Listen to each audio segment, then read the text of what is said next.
All right, everybody. Thank you so much. Ashley, Dennis, thank you so much for your service. I'm David G. I'm an alcoholic addict, and definitely by the grace and power of the loving God that revealed himself to me through the 12 steps as outlined in the big book of Alcoholics Anonymous. As Ashley said, I've been sober since August 8th, 1994, and with a sobriety date in another fellowship of October 1st, 2019. Really grateful to be here. We've been traveling through the doctor's opinion, the forwards and the doctor's opinion over the last few weeks.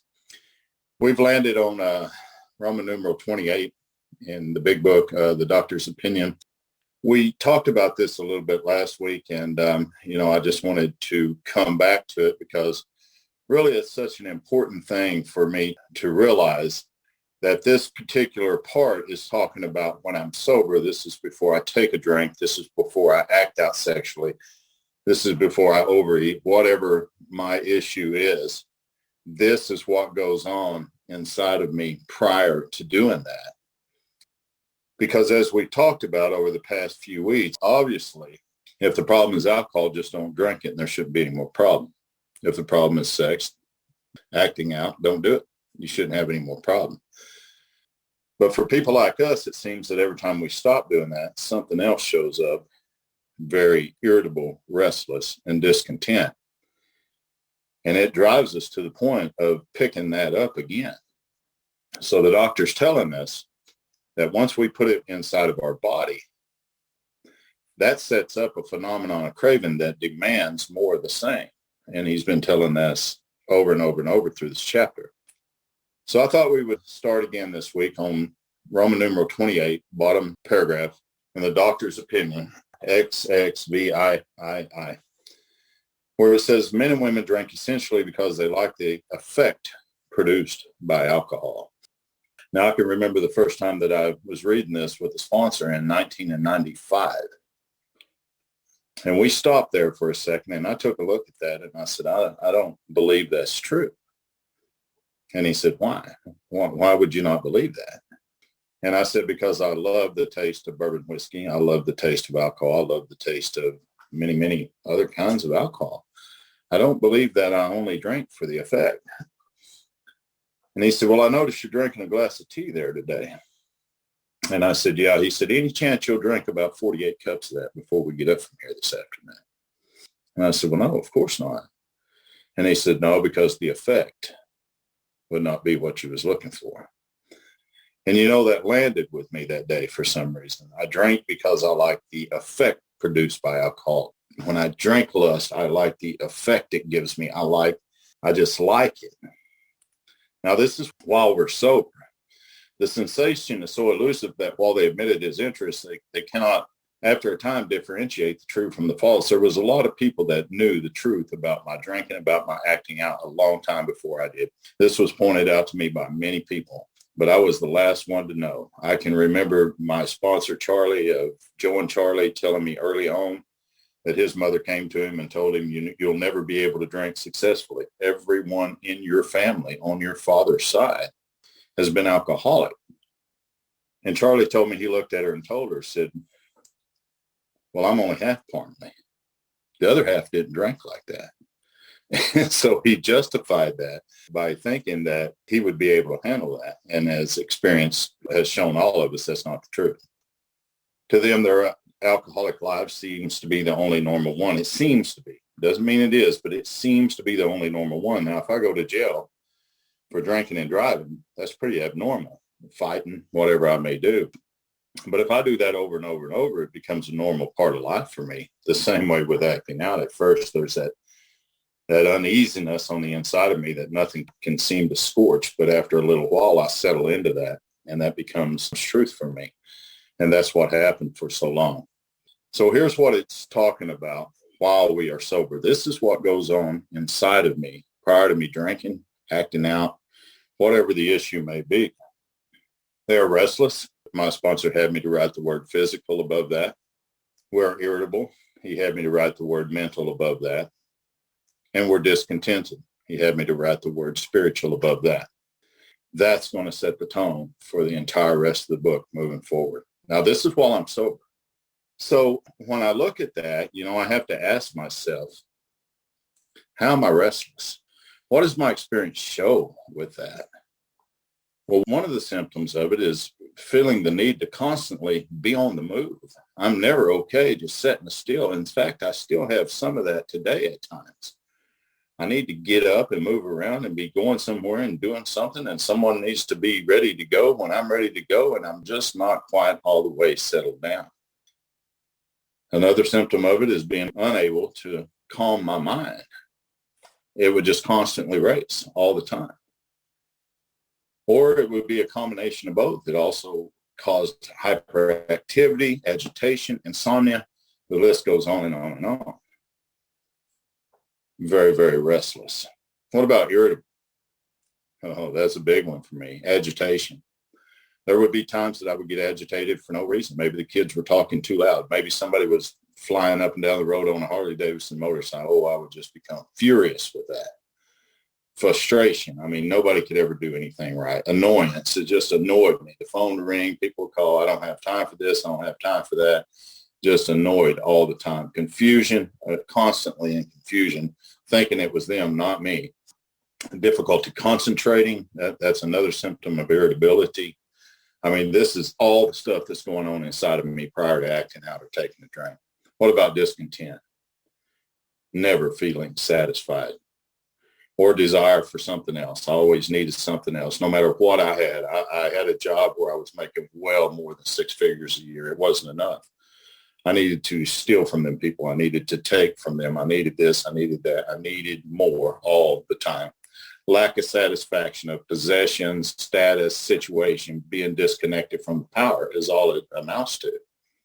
These are all the things going on inside of me. And I never realized that by just reading those 3 little words. We were restless, irritable, and discontent until I really start applying my experience with what this book is asking or what it's saying. Then I began to get an idea why it is that I have to have something to calm that down, no matter what that may be in my addiction, whether it be food, whether it be lust, whether it be drugs, alcohol, control, whatever that may be. So he says we're restless, irritable, discontent unless we can again experience the sense of ease and comfort, which comes by taking a few drinks or acting out, whatever it may be. But here's the problem that I have with that. Drinks which I see others taking with impunity. Now, I've had a few ex-wives, and there was one of them in particular that she could drink 3 beers out of a 6-pack with me, and it may be 6 months before she drank any more beer. It'd be 6 months before I stop drinking after I start that. Why? Why can she do that and not me?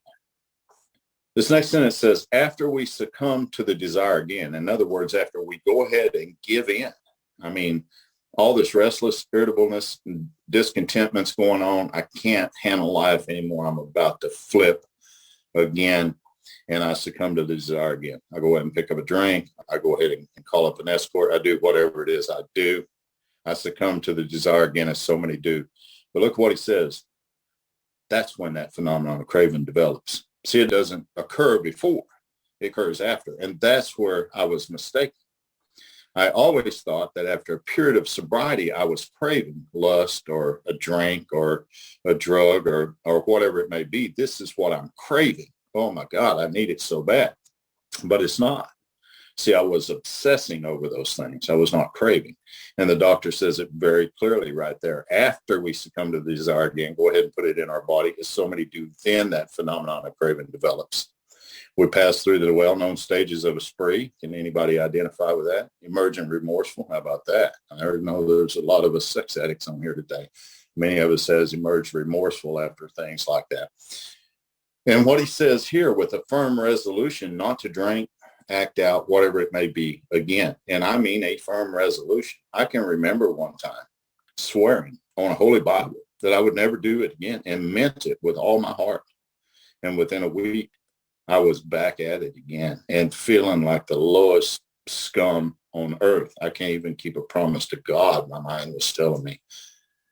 I didn't realize I didn't have any power not to do this again. I just didn't understand that at the time. He says this is repeated over and over. And unless this person can experience an entire psychic change, which I'm going to learn later on to be a spiritual experience, there's going to be very little hope of my recovery. I'm not going to make it unless I have this entire psychic change, just not partly. But he said this is repeated over and over. And I would drink until I just could not drink anymore. And then I would stop until I just could not stay stopped anymore. And I'd pick up a drink. And this went on endlessly over and over and over and over. I'd act out till I was so sick I couldn't act out anymore. And then I would stop until I just could not stay stopped anymore. And my mind would lead me back into that insanity one more time. And every time I picked it up, no matter what it was, it always had the same result. It set up a phenomenon of craving that demanded more of the same once I ingested it in my body. And so that's what he's telling me here. Without this, I'm doomed. And when we got to this part of the book, I can remember feeling pretty hopeless. I mean, I come to understand in step one, I'm powerless for two reasons, not one.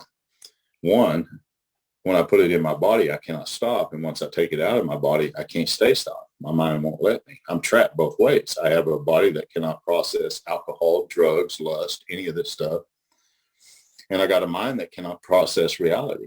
So I've got those two running together, and I don't have any defense against that. And I'm over and over and over and over and over. I'm relapsing. I can't stop. But the good news is, and he says here, on the other hand, and as strange as this may seem to those who do not understand, like the ex-wife, the mom, different people in my employment, things, people that did not understand. Once the psychic change has occurred, the very same person, David, who seemed doomed, doesn't really say that I was, it just said it, and it very well seemed that way, who had so many problems that he despaired of ever solving them. Key word for me right here, suddenly. And any time that spiritual experience has occurred, it has always for me been suddenly. I mean, it's just like life-changing. Suddenly finds himself easily able to control his desire for alcohol, food, sex, drugs, whatever it may be, easily. But there is a condition, and he's going to talk about it right here. The only effort necessary, and there is an effort necessary here, being that required to follow a few simple rules, which we know to be the rest of the steps as outlined in the Big Book of Alcoholics Anonymous through the process of the Big Book step study. Many of us have went through this and recovered from all these things now. No longer are we fighting our mind with this anymore. And we're not craving it anymore because we're not putting it into our bodies anymore. Suddenly finds himself easily able. What a promise. What a promise. So the doctor says, men have cried out to me in sincere and despairing appeal. Doctor, I cannot go on like this. I have everything to live for. I must stop, but I cannot. Ever have a sponsee do that with you? My God, I have. And it's horrible to watch a man in that kind of agony. I must stop, but I cannot. You must help me. But faced with this problem, if a doctor is honest with himself, he must sometimes feel his own inadequacy. Although he gives all that's in him, it's often not enough. Why? Why would it not be enough? Because we are beyond human aid. There's no human power that can relieve us from this. I have to have you, there's no doubt. But at the end of the day, this power, I'm going to have this experience in order for me to recover. And he says it right here, one that feels something more than human power is needed to produce the essential psychic change. So the aggregate of recoveries resulting from psychiatric effort is considerable. We physicians, and remember he started out the chapter back over there on the very first page. He said, I have specialized in alcoholism for many years. So this was his opinion at the time. And we know, and we've talked about this over the last couple of weeks, that in 1972, this became a medical fact. So he no longer is talking I, he is saying now we. And so he says it here, you know, we physicians must admit that we have made little impression upon the problem as a whole. Many perhaps do not respond to the ordinary psychological approach, and that was definitely me. The psychological approach was never one that really held weight with me at all. But I love this right here. I do not hold with those who believe that alcoholism is entirely a problem of mental control. My family told me for years and years, David, it's in your mind. If you make up your mind to stop, you can stop. We did it. You can do it. And I tried and tried and tried that over and over, and I could just never stop. Well, my mind told me I'm a failure. I wasn't good enough, yada, yada, whatever. But the doctor makes it very clear to me right here. I do not hold with those that believe alcoholism is entirely, keyword, a problem of mental control, because it's bodily as well. We begin to see that now. I've had men who had, for example, worked a period of months on some problem or business deal, which should be set on a certain date favorable to them. They took a drink, keyword there being a. They took a drink, not a bunch of drinks, not a day or two worth of drinking. They took a drink, a day or so prior to date. Then the phenomenon of craving at once become paramount to all other interests, not before, after he put it in the body. There was a young man that was a youth pastor at a church. Good guy, very good guy. Everybody liked him, loved him. He's just a good man. He had a young man in his congregation. The only person that he had in his life was his mother. That's all he had in his life. Nobody, no grandmother, no anybody. And this youth pastor was very close with him. Well, this young man's mother died, and he was just heartbroken. He had nobody. So he turned to the youth pastor and he said, would you be at the service with me? Would you help me? Because I have nobody there. And he said, well, yeah, absolutely. Of course I would. What people didn't know is that the youth pastor was a practicing lustaholic, sex addict. And so that evening he went home, and to relax for the day, like so many of us have, he turned on the computer and began to watch things that he shouldn't be watching. And it has been my experience that anytime I take action like that outside of the thought that's going on in my mind, I trigger something within me that wants more and more and more of that. The doctor calls that a craving in this chapter. Well, this young man went into what's known as a blackout with lust. Now, I don't know if anybody's ever experienced that on here. I know a few have. We can absolutely be driving down the road and a massage parlor will catch our attention, and we will absolutely go to that without even thinking about anything else.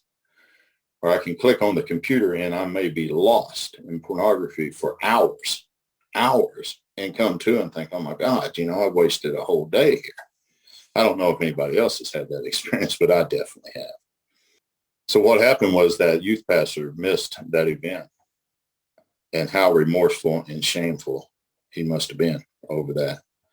It's terrible. So he took a lust drink, is what happened to him. He acted on a thought, and that became a reality. And then that phenomenon of craving, as it says there at the bottom of the page, at once became paramount to all other interests, so that the important appointment was not met. These men and that man, it wasn't drinking, or he wasn't acting out to escape. He was drinking, or we are acting out or overeating or whatever it may be to overcome a craving, keywords, beyond our mental control. The mind has nothing to say about that anymore. It will lead me to that every time. But once it's in the body, there's a craving that comes over me that I absolutely cannot overcome mentally. I've tried over and over and over. In my experience, it never works. Once in a while, if I have a thought like that and I'm in a bad place and I call up another member, I turn to God. I go to the 10th step as outlined in the big book. There's things that I can do to offset that. But in my experience, anytime I take action outside of that thought, click on the computer, drive toward a massage parlor, message people, do this, do that, I trigger a phenomenon of craving within me that demands more of the same. He says there's many situations which arise out of the phenomenon of craving, which cause men to make the supreme sacrifice rather than to continue to fight. And anytime I see those words, supreme sacrifice, in this book, I know what that means now. I used to not know that.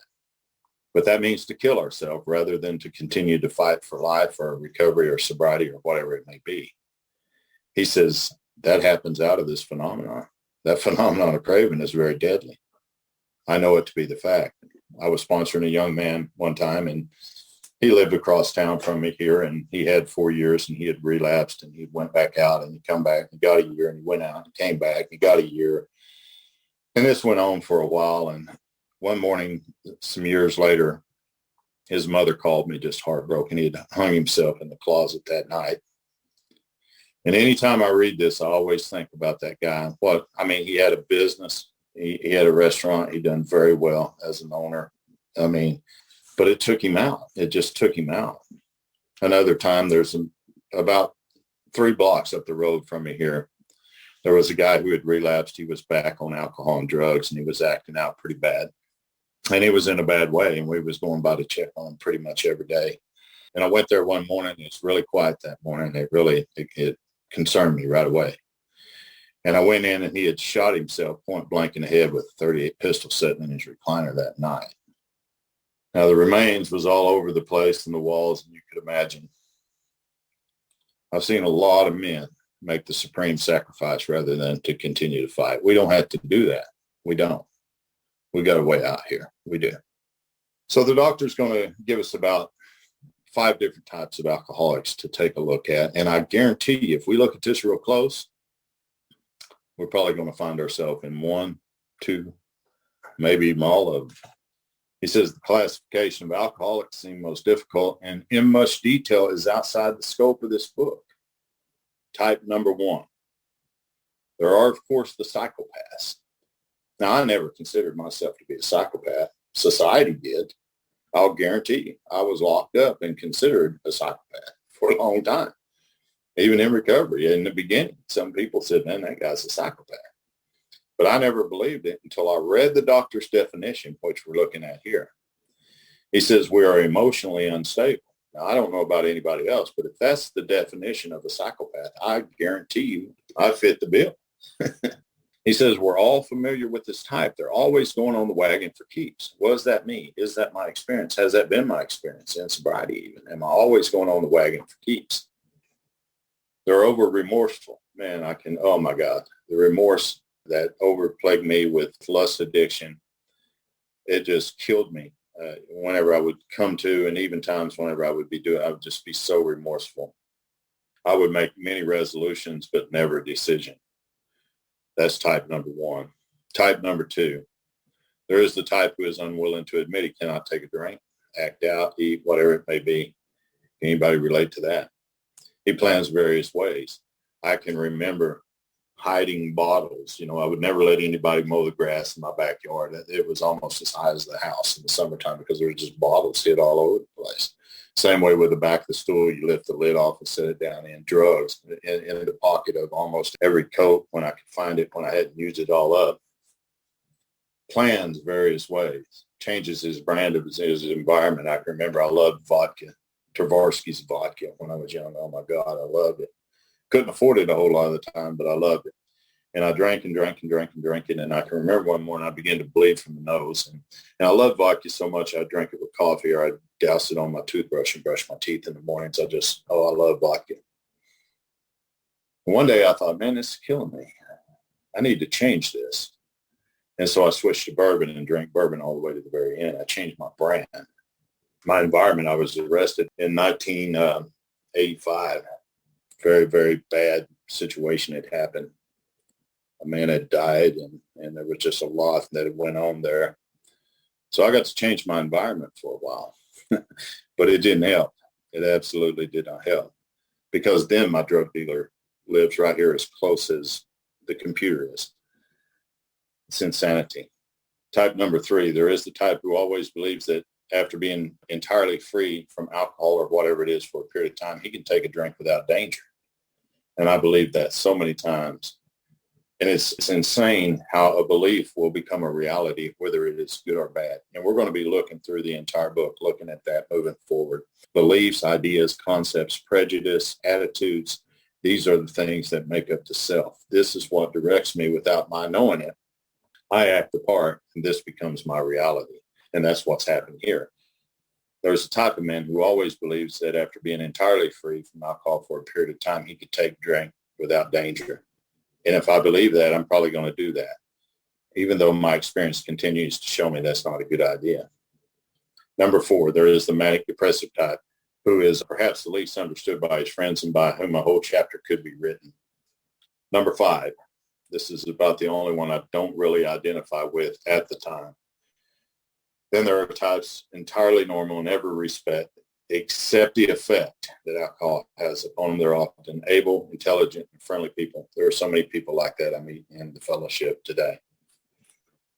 But here's why I say that the allergy is what makes us all the same, not the obsession. And I mentioned this a week or so ago. My sponsor, Charlie, would always tell me, God forbid, several of us take a drink or we begin to act out or whatever it is. Some of us would go through many different mental phases. A few would want to fight. A few would want to love on the women. A few would be crying. It would just be a big mess. But he said, David, that's not what makes us the same. What makes us the same is the allergy. And I never understood that until we read what we're fixing to pick up on right here. All of these and many others have one symptom in common, one being the key word. They cannot start being the key word. Drinking, acting out, eating, whatever it is, without developing that phenomenon of craving. See, that doesn't start before, that starts after. It's important that I get that in my head. When I work with a man, we do not leave this chapter until that's completely understood.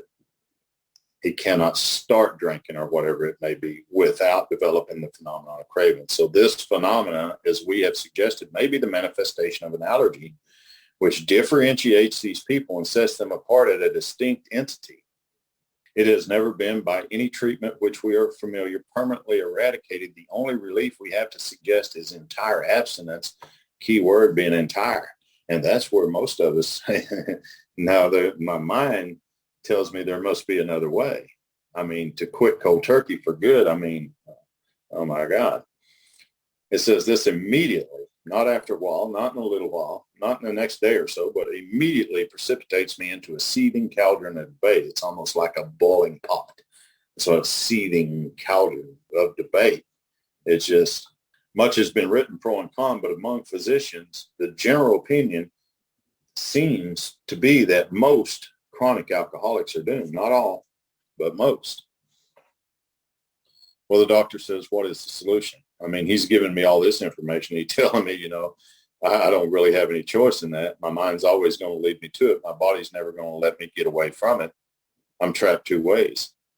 I'm powerless because once I put it in my body, I can't stop. And once I take it out of my mind, I can't stay stopped.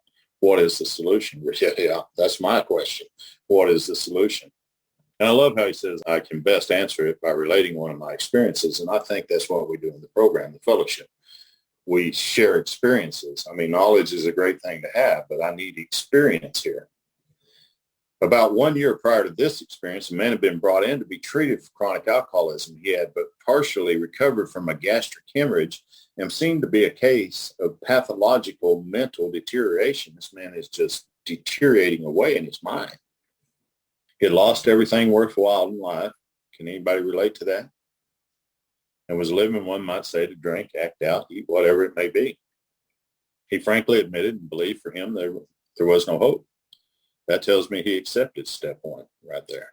He did. He frankly admitted and believed for him there was no hope.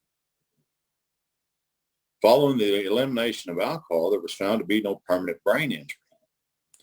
So when I look at the first four words at the very top of the page, what is the solution? This next sentence is going to answer it. He accepted the plan outlined in the book. Fellowship's a wonderful thing, and I got to have it. But the plan of recovery is outlined in the book. And once we accept that, and I know this to be my experience and many other people that I know that are on this call tonight, once they accepted the plan outlined in the book, recovery began. We no longer fight that anymore. Thank God. What a beautiful, beautiful thing this is. Well, if you didn't know, I didn't know for a long time. This is the man that wrote chapter 10 in this book, Hank P., that we're talking about here. He says 1 year later, he called to see me, and I experienced a very strange sensation. I knew the man by name, partly recognized his feature, but there all resemblance ended. From a trembling, despairing, nervous wreck, it emerged a man brimming over with self-reliance and contentment. What a wonderful promise that is, because he accepted the plan outlined in the book. Now, I've known people pretty rough that come into this fellowship pretty rough, and I know you have too. When you take them through this step and you see a new light come on and you begin to see a change, and you begin to see them light up, and you begin to see the presence of God move and work and have his way within us. And all of a sudden, we're not the same man anymore. I don't have that thug life mentality anymore of a prison man. I don't talk inappropriately with women anymore. I don't do the things that I once do. The miracle is that I haven't done those things. The miracle is I haven't even wanted to do those things. It has not even crossed my mind. The miracle is not that I haven't drank alcohol for 28 years. The miracle is I have not obsessed or craved alcohol for 27 years. And with lust and acting out, the miracle is not only that I haven't lusted and acting out today. The miracle is I haven't even wanted to. Not the same man that walked in here 3 years ago. Why? I accepted the plan outlined in the book. I talked with him for some time, but was not able to bring myself to feel that I had known him before. To me, he was a stranger, and so he left. Look at this promise. A long time has passed with no return to alcohol. What a promise. Yes, sir. I love it. When I need a mental uplift, I often think of another case brought in by a physician prominent in New York. The patient had made his own diagnosis. He knew what was wrong with him. I mean, this guy, he didn't need a doctor to do that. He already knew. Deciding his situation hopeless, had hidden in a deserted barn, determined to die. He was rescued by a searching party and in desperate condition brought to me. Following his physical rehabilitation, he had a talk with me, which he frankly stated that he thought the treatment a waste of effort. I remember after about 5 or 6 treatment centers thinking this very same thing. This is a waste of time. But you know what? They're going to lock me up again if I don't do it. And so I'm going to do it. And by the grace of God, the last time it landed. Well, the doctor says, unless I could assure him, which no one ever had, that in the future he would have the willpower to resist the impulse to drink. And anybody that comes to me like that, they're not really serious about recovering and getting sober. We're just looking to get the power of the will back. And I used to say, you'll never get willpower back anymore, ever again, for as long as you live. You and Will are no longer friends. You never will be. Well, I proved myself to be a liar. Because if you will hold your place right there and you'll flip over to page 85 in this book, and if you'll drop down to the last, before the last full paragraph in the book, it says we can exercise our willpower along this line. All we wish is the proper use of the will. We do get the will back, but there is a process here in order for me to reconnect with the power in order to do that. It's not just something that's given to me here without any effort on my part. So the doctor says his alcoholic problem was so complex, his depression so great. My gosh, so many of us can relate to this, huh?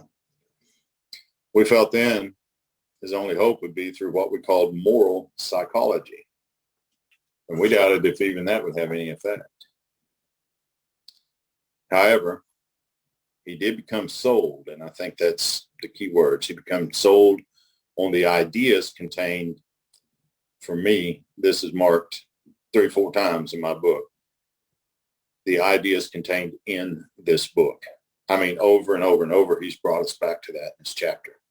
This book. What is the solution? He accepted the plan outlined in the book. He becomes sold on the ideas contained in the book. He keeps bringing us back to this. Here's the great promise for any of us that becomes sold on the ideas contained in the book. He's not had a drink for a great many years. I see him now and then. He's the finest specimen of manhood as one could wish to meet. I earnestly advise every alcoholic, and my sponsor had me to put my name above that, to read this book. See, he keeps coming back to the book over and over. Through, not just a part of it, not just a little bit of it.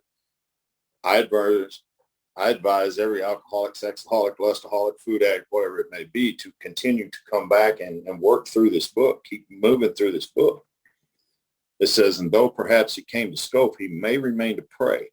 And for a doctor to even put that word in his writing in a book like this at that time, that was almost unheard of. And he signs it William D. Silkworth, MD. Now, if you look at the first edition of the book, Alcoholics Anonymous, this chapter's there, but his name is not. He did not want his name in the book. because if something goes south with this thing, they're going to burn him to the stake in his field.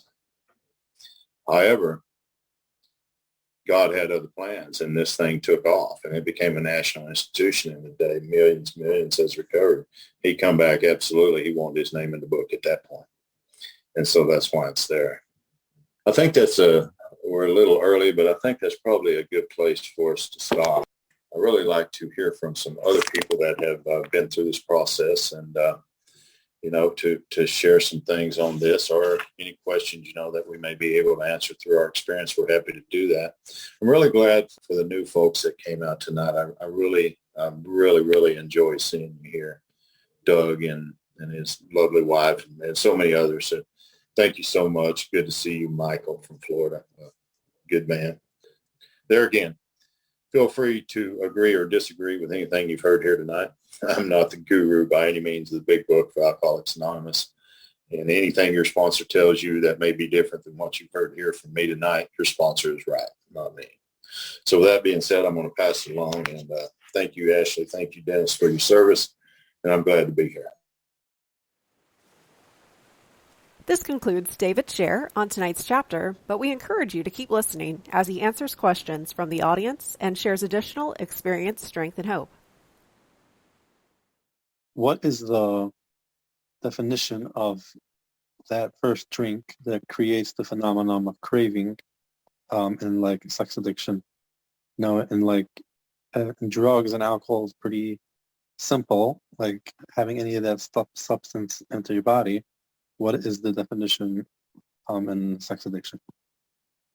Thank you, brother. It's good to see you on camera. First time ever. We've been working together a little while. First time I've ever seen you. It's been my experience, and there's going to be some that will completely disagree with that, and that's okay. I know that once I entertain those thoughts in such a way that it makes me act on them, whatever it may be, whether I click on the computer or whatever I may do, that seems to trigger for me the craving of more and more and more of that. There's times whenever the obsession is so strong on me, and I know that I'm drinking lust. I know it. But I also know that if by God's grace I can get away from that through the 10th step and through calling members or going to a meeting or whatever we do to medicate that here, that seems to pass. But any action I take outside of that, any action, seems to set up a craving that demands more of the same. And that's been my experience with it. Now, there's some other guys on here that have a lot of years with this as well. But for me, that's how the lust drink really begins to manifest itself once I take the actions. So I appreciate your question. That's a good question. And it's good to see you, brother. I'll be talking with you tomorrow. We have a great question that's in the chat, and then I'll come back to the raised hands, is what is the difference between obsession and craving? Well, in my experience, it seems to be that the obsession is a thought that crowds out all other thoughts. That's something I absolutely cannot get away from in my mind. Once I put that inside of my body, really my mind at that point, it doesn't have much to say about it anymore. I don't need a thought that crowds out all other thoughts. By now, I've acted on that thought, and now that craving is becoming a reality in my life. So for me, the obsession is the thought that crowds out all other thoughts. The allergy is something that sets up the craving for more of the same. For me, that's the difference. The phenomenon of craving versus the insanity of the thought that continues to drive me to that. One drives me to the other and to the other. I think that's why he said, and we read there tonight, this is repeated over and over and over and over. So I know in my experience, that's how it's been anyhow. So thanks for the question. What are your thoughts on the obsession of the mind with codependency and then the phenomenon of craving? Because with food, we have to eat. Like, I don't have to put alcohol in my body. And so I'm like, that's, or exercise too. When like exercise is good, but if I'm struggling with something and I'm using exercise over exercise to not feel, then I'm getting like that natural morphine and I'm acting out. But how would you talk about codependency with that, without that? That's a great question, Sue, and it's good to see you as always. Wow. I think for me, I always come back to the book and there's some direction over around page 117 that talks about some of the snags that I will encounter. And I think for myself, really, and I think Dennis articulated it so well, these are the things that set up inside of me prior to any of this kind of stuff going on. So really, these are the things that I want to really try to pay close attention to. And bottom of the page there, and I know this is talking about the husband, the wife, this, but I want to look at what the defects underlying all that stuff is. And some of the snags you will encounter are irritation, and I'm sure you would probably agree that that's going on prior, right? And hurt feelings about something, someone, something. Your husband's sometimes being reasonable. You'll want to criticize. I could take that sentence out and just look at the criticizing. I like how he words this, starting from a speck on the domestic horizon to great thunder clouds of dispute may gather. These dissensions are dangerous. And these are the things that seem to go on inside of my mind prior to acting on any of that stuff. So it goes on to talk about resentment being a deadly hazard, not only for the alcoholic, but for any of us. And whenever there's an honest difference of opinion, just be careful not to disagree in a resentful or critical spirit. But how do I do that within my own self? Because these are the things that seem to be plaguing me as I go throughout my day, whenever I'm in that state of mind. And I think we read it here tonight on Roman numeral 29. I'm not real good with Roman numerals, but I'm pretty sure there's 29 there. When he said, on the other hand, and strange as this may seem to those that don't understand, once this psychic change has occurred, the very same person who had all of this stuff going on that was just driving them suddenly finds himself easily able to control the desire for whatever it may be. So I don't know if that answers your question, but that's probably as close as I can get to it after a prayer. So anyway, thank you.